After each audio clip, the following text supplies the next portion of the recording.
if I then talk about values, because we talk about value-driven, so therefore let's have a common understanding of values. Again, the dictionaries tell us that values are basically principles or standards of behavior and how one judges what is important in his life. Another definition is an enduring belief. A value is an enduring belief that a specific behavior is acceptable socially and personally to him. That is the meaning of values, right? And you know, in all our families, we're all so different. We all have different type of family backgrounds and everything. But each family has its own traditions. Each family has its own values, right? Which are the building blocks of the next generation's character and emotional behavior. So that is a very great burden on us here. We and how we shape our children will eventually determine how they eventually become adults and behave as adults. So we have this burden to be responsible for that. We are the building blocks for them, how we behave. All right? So back to this, right? It then means that values that we inculcate into our children will build their character, right? And eventually, character will then shape behavior. All right? It shapes behavior. Sorry, it went too far. Okay. Have you got paper on you? I know you're scribbling and all. Can you all just get hold of a piece of paper or somewhere on an envelope bag or whatever? Can you just give me a clear page, a blank page somewhere? Okay, you got a piece of paper in front of you. You have a pen or a pencil. I just want you to do something very simple for me. Very simple. I just want you to write on that piece of paper, every single one of you, a list of values or characteristics that you wish your child to possess. If you have one or more children, what kind of values or characteristics do you want this child of yours or your children to possess? It could be like you want them to be honest, yeah? You want them to be caring, to be compassionate. You want them to have a love of the family, to protect the family, whatever it is. What do you think? What kind of values do you want your children to have? What kind of characteristics? How do you want your children to be described, maybe even? Yeah? He's a man of great honesty, great integrity. How do you want people to describe your children in terms of that? Can you just write down at least three values or three characteristics that you want your child to possess, to have? Can we do that? Just write down. And think about it.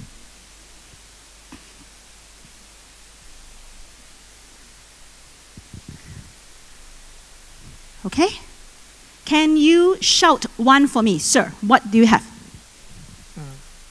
Integrity. Integrity, very good. Sir. Perseverance. Perseverance. Perseverance. Thank you, sir. Honesty. Honesty. Good. Compassion. Compassion. Responsibility. Responsibility. Caring. To be caring, yes. Your niece, your nephew, your children. Honesty. Honesty. I'll say it already. Honesty, is it? Caring. Caring as well. Trustworthy. Be trustworthy, thank you. Honest. To be honest. Principles. To be Principles. Respectful. To be respectful, yes, sir. What do you want to be? Kindness. You want to be kind. Kindness. Kindness, very good. To be disciplined. To be disciplined. Very good. You hear a few of these from these parents in front, from the child himself who wants to be kind. Can you do that for me? Can you now, sir, you have a piece of paper like that, right? I want you to place this piece of paper right in front of your face. Put it right like that. Everybody put a piece of paper in front of your face. Like that. Okay. Can I ask you, if this is what you ask of your children, are you all of this already? Thank you. Some of you nodding your head. Yes, I'm all of this. Wonderful. Are you all of this already? Because the children reflect us. We are the mirror of our children. Do you know that? Mommy is your mirror. Whatever you do, they'll say, oh, this is just like your mommy. Because this is it. This is it. Our children will reflect us. Don't worry that children never listen to you. We worry that they're always watching you.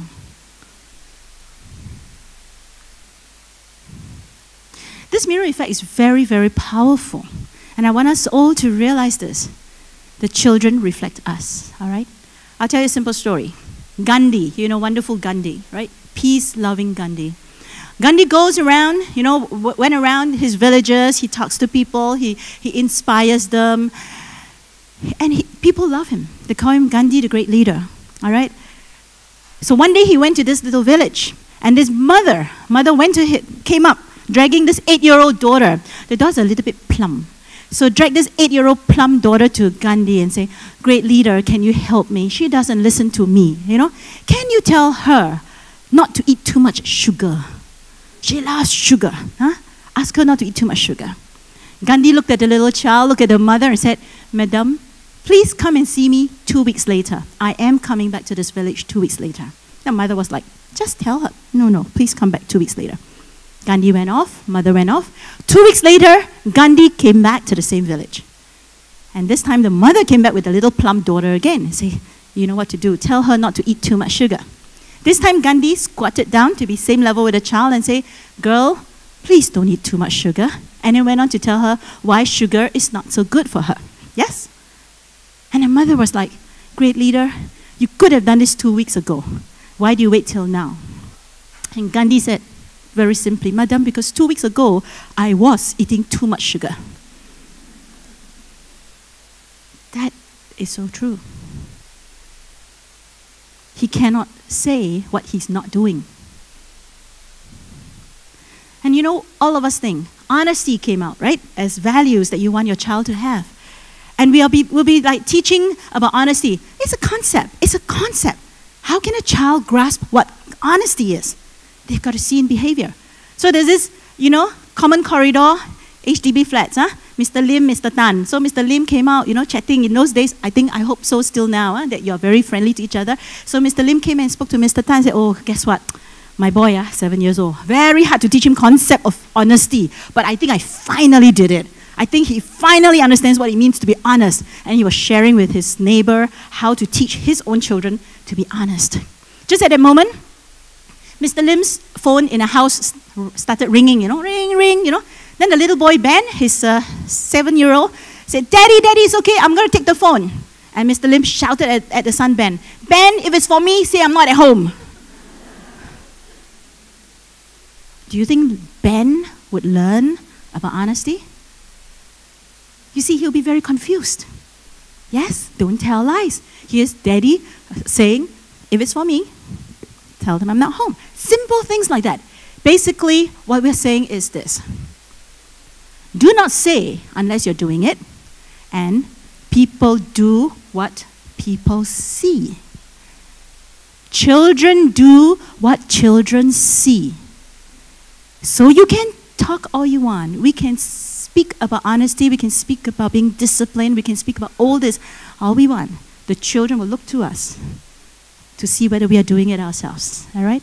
Because they do what they see. The mirror effect. Powerful, I want you to go away with that. Always thinking. The children don't just look at us for the positive parts of our actions. They also look at our negative actions. They also are watching for that.